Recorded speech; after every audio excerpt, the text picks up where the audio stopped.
स्वागत है आपका जैनिज्म अपडेट्स द्वारा प्रस्तुत भुलाયેલું પાનનું ઇતિહાસનું के दूसरे एपिसोड में।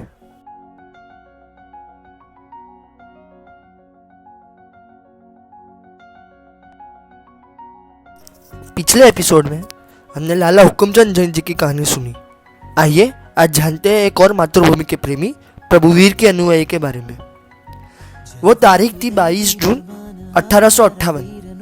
लाला हुकुमचंद जैन जी को फांसी की सजा होने के 5 महीने बाद स्वतंत्र संग्राम की दूसरी फांसी आज के दिन दी जा रही थी।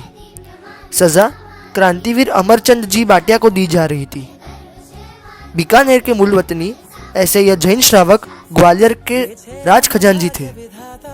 उनके खिलाफ रानी लक्ष्मीबाई जी की सेना को 12 वर्ष तक वेतन देने का आरोप लगाया गया था।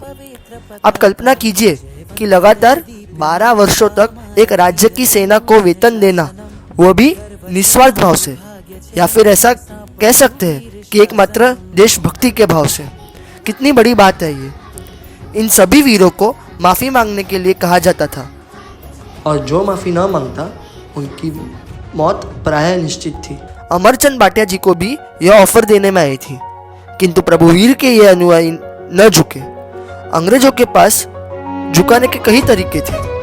फांसी के दिन जीवन के अंतिम क्षण जब बाकी थे, तब एक दिल दहलाने वाला दृश्य का सर्जन हुआ। अमरचंद जी के सामने उनके पुत्र को लाया गया और उन्हें कहा गया कि यदि आपने माफ़ी नहीं मांगी तो आपकी फांसी तो निश्चित है, किंतु आपके पुत्र को उल्टे सिर तोप में डाल के तोप चलाई जाएगी। आप कल्पना कर सकते हैं कि कितनी क्रूरता भरा यह दृश्य होगा। यह बात सुनने के बाद पर्वत जैसे अमरचंद जी कुछ देर के लिए सोच में पड़ गए। बच्चे ने अपने पिताजी की आंखों में देखा और बुलंद आवाज में बोला, पिताजी, यदि आपने माफ़ी मांगी तो मैं कुत्ते का बच्चा वरना शेर का। खुद की भयानक तरीके से मौत होने के 100% चांसेस होने के बावजूद सिर्फ ऐसा बोलने में ही बहुत साहस लगता है, और वही बोल सकता है जिसकी रगों में साहस और शौर्य का रक्त बह रहा हो। यह बात सुनते ही अमरचंद जी फिर से मक्कम हो गए। उन्होंने माफ़ी नहीं मांगी मतलब नहीं ही मांगी, और उस दिन तोप भी चली और फांसी की सज़ा भी हुई।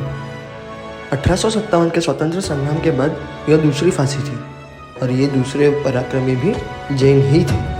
ऐसी ही नई कहानियों के साथ मिलेंगे अगले एपिसोड में। वंदे वीरम, वंदे शासनम।